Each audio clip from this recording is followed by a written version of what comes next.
It's actually more than an opening remarks. I always tend to have these wonderful PowerPoints which grasp some attention after having a meal. It would be only thing that you might be kept following, for a while. So I will try to keep it short, and looking forward to a Q&A session actually, which is always exciting, and please be encouraged to ask questions about it. And some of the parts of my presentation actually already covered and raised some issues in this morning's session. So these areas I will be quick in passing through. Am I be able to control it from here, the slides? Okay. So my main message is that, this is almost a year after my presentation of credentials on December 13th last year.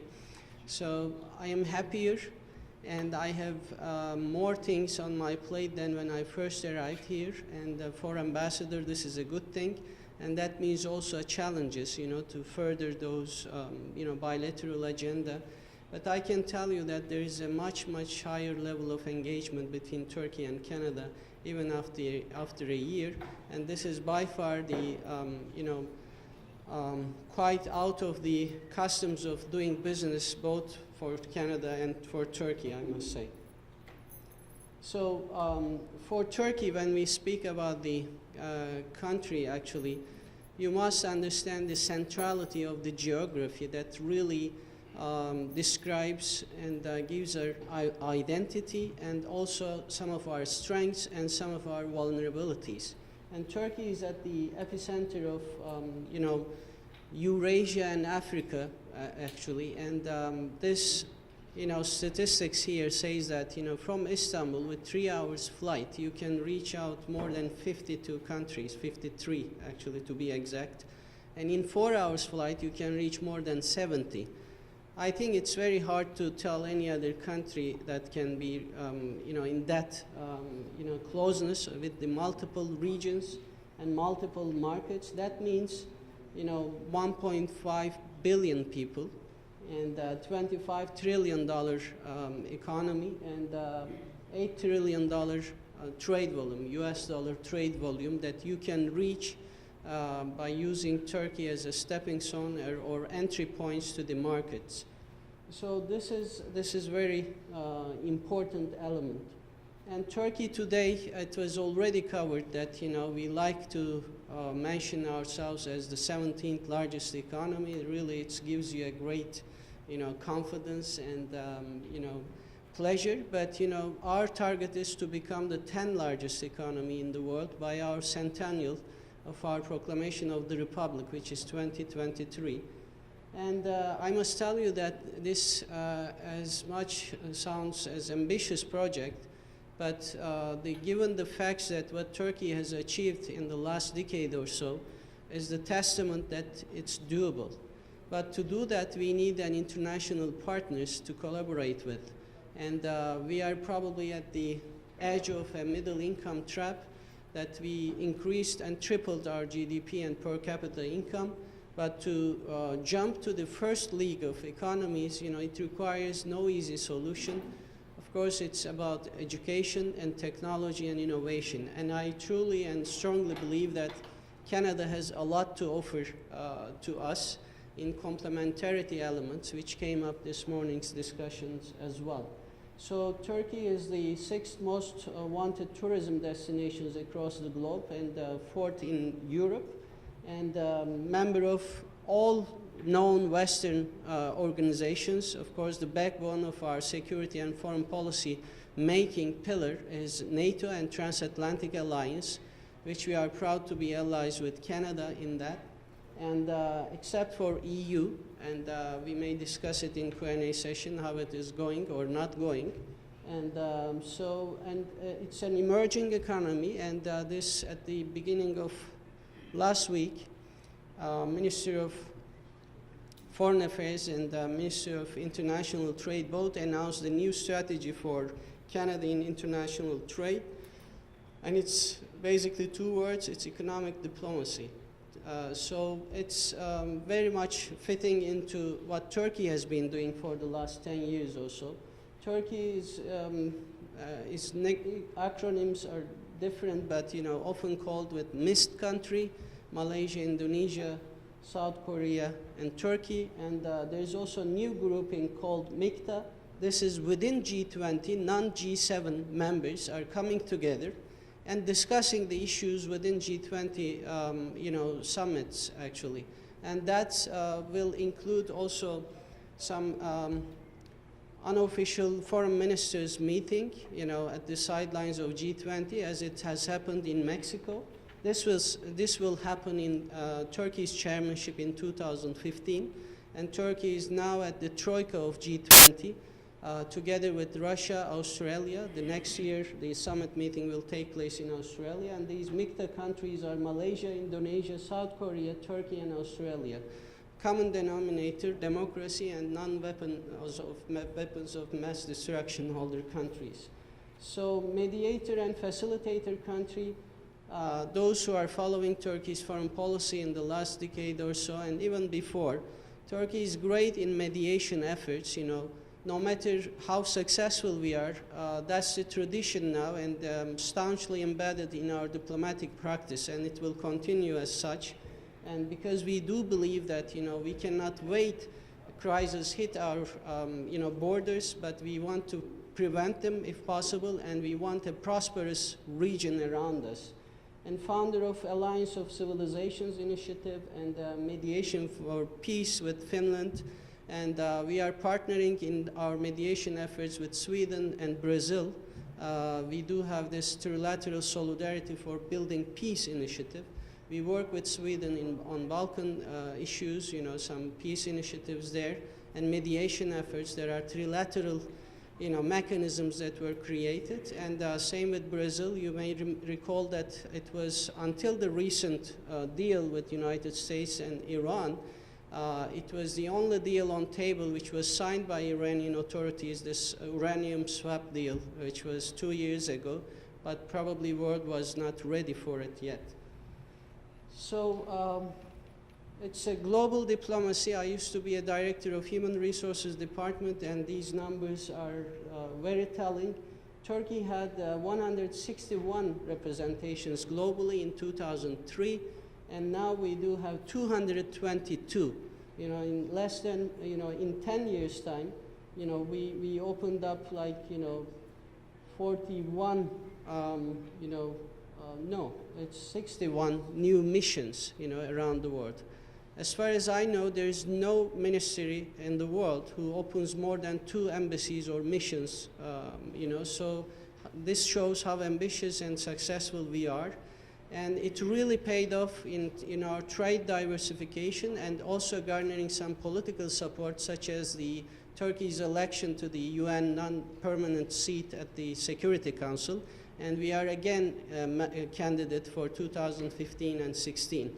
So we are 9th globally in terms of the numbers of missions, and we will be number 6 in 2 years' time.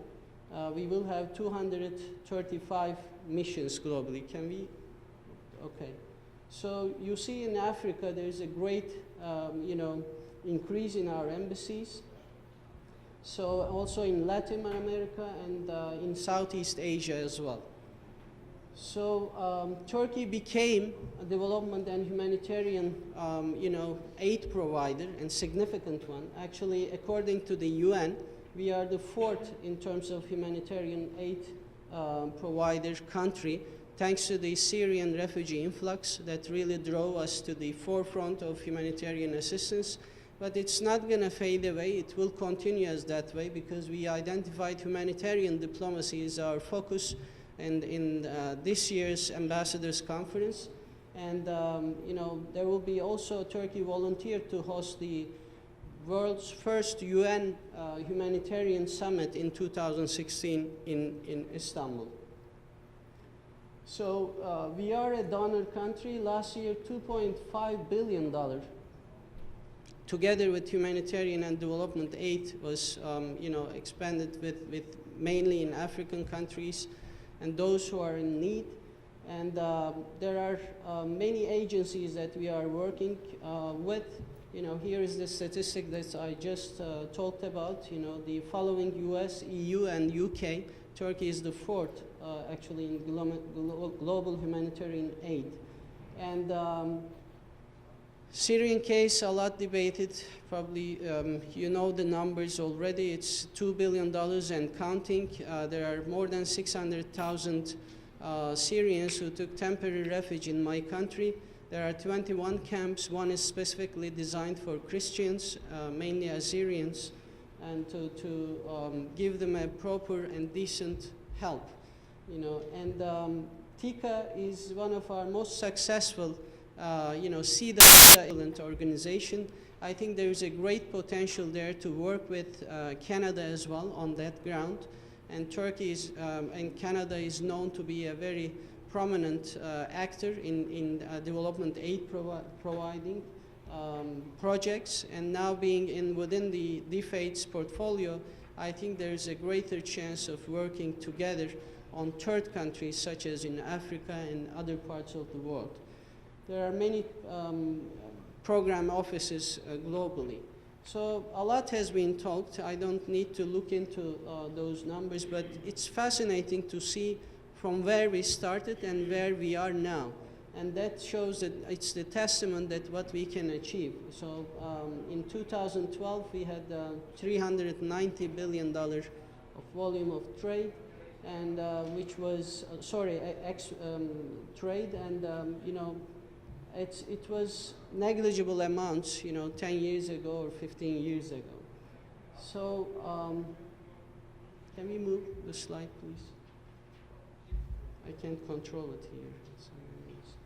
So Ambassador Holmes actually put better slides, and so there were quite significant jump, especially FDI flow was better. You know, if you could come back, you know, you see throughout the 80 years of our republic time, there was only $15 billion foreign direct investment to my country.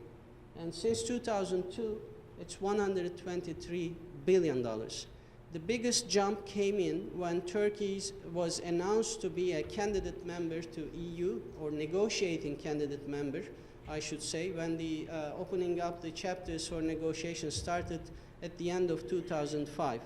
And since then, it's in the order of $15 billion or $21 billion at 1 year.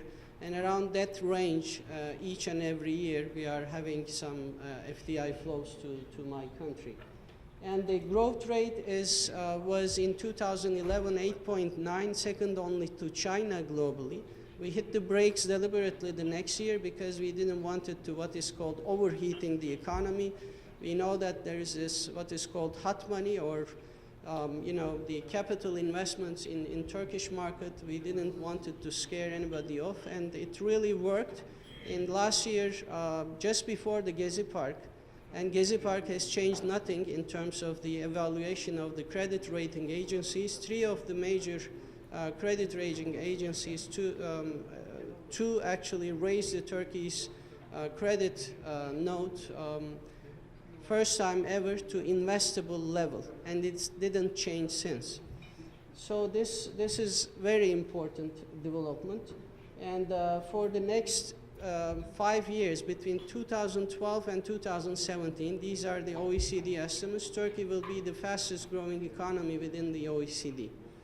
So we are doing better than expected this year too. In the second half, I think, you know, second quarter numbers were like 4.4% growth rate. So let's go to the other slide, please. And Turkey is a natural energy hub, and it's in between the energy-rich countries to our east and the energy-hungry countries to our west, which is the European market. And we are collaborating greatly with Azerbaijan, and we devised a new project called TANAP, Trans-Anatolia Pipeline. This will constitute a second phase of pipelines that will actually transmit it through Turkish territory, and which will be jointly owned by Turkey and Azerbaijan, which will mainly carry the gas to our western border, to the Greek border. And then there is already a consortium Shah Deniz Consortium in Azerbaijan for second phase decided to use the Trans-Adriatic pipeline, and there will be also some spur connections to the southeastern European countries such as Bulgaria, Romania, and some other countries there as well. So oil and gas has the potential that, like the coal and steel has played in Europe actually, if it's used carefully and for the benefit of the region, can be used as the, mitigating the political differences and creating a prosperous region for all of us. So why don't we just skip that? And there are centennial projects, what we call them, Marmaray Tunnel, which is operational at our National Day. This is an historic achievement which was in the dreams of our country for at least 2 centuries, to have an undersea, under Bosphorus railroad crossing. And this will enable technically a train from China, from Beijing, to reach out to London uninterruptedly. Kazakhstan already committed to that line $40 million tons of cargo, which is the cheapest way to move goods. There's only one spur connection that we need to finish up, and that is coming. Kars, Tbilisi, and Baku railway connection. Because of the Soviet times, there was no connection, railroad connection between those 3 countries, and that will be completed next year.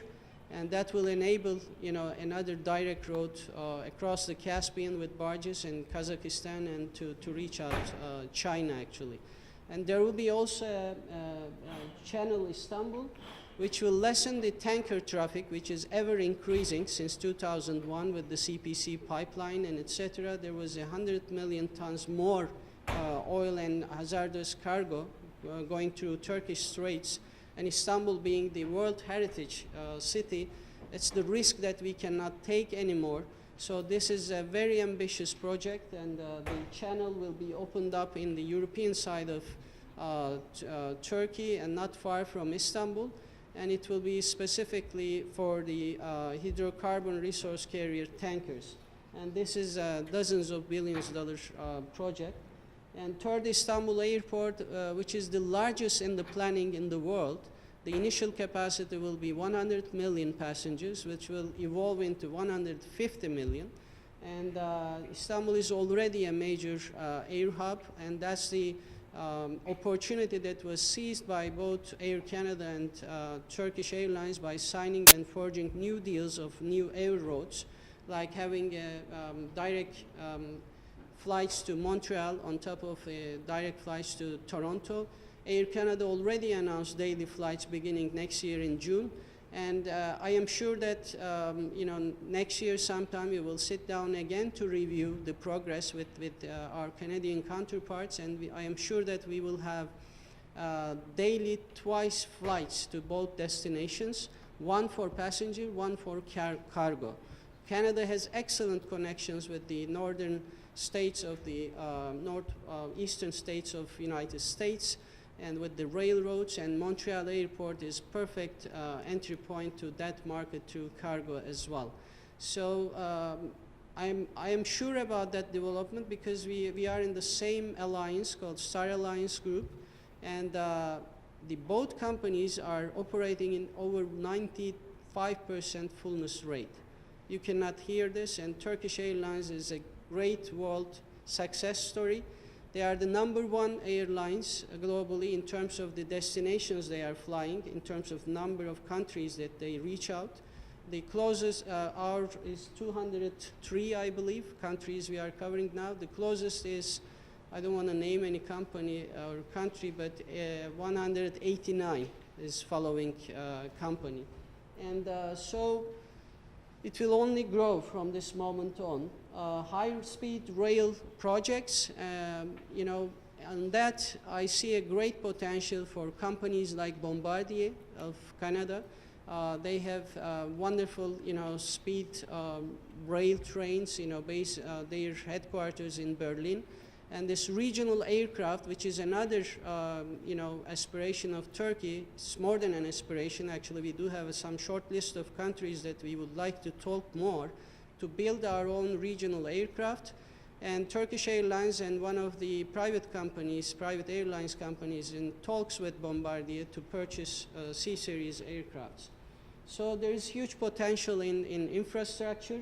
Actually, in the next 10 years, we do have 150 infrastructure projects. They are already decided, more than $300 billion worth of projects. So this is a huge investment opportunity, huge production opportunity, and to reach out to Turkey and beyond its surrounding regions. And there are some other projects, but it's redundant to mention all of them. And I already alluded to the 2023 goals. And so I want to just highlight that Goldman Sachs predicts Turkey as by 2050. I think this is too long. I think we will achieve this earlier than that date to become the ninth largest economy in the world and third largest in Europe. We are the sixth as of now. So the next slide, please. And for the future, I mentioned that G20 chairmanship. We are looking forward to it. That's really something that we really cherish, to have a high-level dialogue with Canada beyond our bilateral trade and economic development. I know that our Deputy Prime Minister is willing to come to Canada next year and to discuss more our cooperation on WTO and G20 context. We are similar-minded country, and we share the same targets on those organizations. I think there is a great potential there to look into it. And Canada was one of our sources of inspirations in their sound financial practices after our worst ever economic crisis in 2001. And that cooperation is ever growing in terms of sharing views and practices. Our ministers are coming regularly at the margins of Davos or G20 or WTO ministerial meetings. Turkey will be president of the Organization of Islamic Cooperation Organization. The current Secretary General to that organization is a Turkish professor. 2 terms he is serving there. And so we are candidate to UN Security Council non-permanent seat, second time in less than 5 years. And I think we have a good chance to win it, but we will know it next year in October. So the next slide, please. And I think we can skip that. Much of it I covered. Only statistic that I want to share, the construction industry is booming, not only in Turkey, but in all of our region. I will give you one example of in Libya. We had, before the Arab Spring hit Libya, we had 25,000 construction workers working in multi-billion, construction projects there. I think they were worth of around $10 billion or so. And we evacuated all of them, and on top of that, 5,000 foreigners from 20 other countries just before the clashes started in the country. That was our proud moment. But now we are walking through, despite all the difficulties in the country, to have 100,000 workers, in construction projects in that country. And we are engaging really in a great way with all our institutions, with the master plans, with Libya, Tunis, and other countries. So that is something very important engagement. And Turkey, being the beacon of democracy in the region, it's beyond our control. And, liking or not liking, we end up being the promoter of the global Western values such as democracy, human rights, and market economy. We see a great potential for our country and for our partners who are willing to take part in this endeavor, actually. So Turkey, Canada, last 3 years have seen a great engagement with Canada. We opened up our consulate in Toronto, and Canada opened up a consulate in Istanbul. In his recent visit to my country, Minister Baird announced it will be elevated to the consulate general level. And EDC has an office in Istanbul. It's a regional office, not covering just Turkey, but 20 other countries, if I'm not mistaken. We do have investment promotion agency country manager actually based in Toronto. This is directly reporting to Prime Minister's office. And we do have specialized, trade and economic counselors. Some of them are among with us today. And we will have more specialized counselors and attachés here at my embassy, and we will be opening up new consulates both in Montreal and Vancouver, hopefully next year in Montreal and then in Vancouver. So this shows that willingness and engagement level with Canada.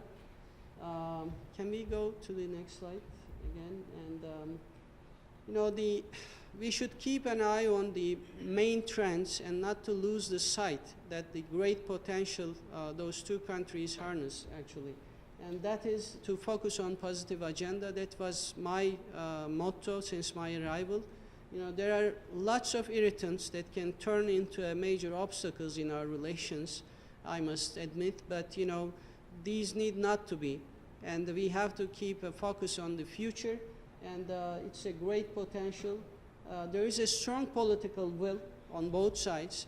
The 5 MPs, including from our main opposition parties, to be here, that's the testament of that political will, and we want to move forward.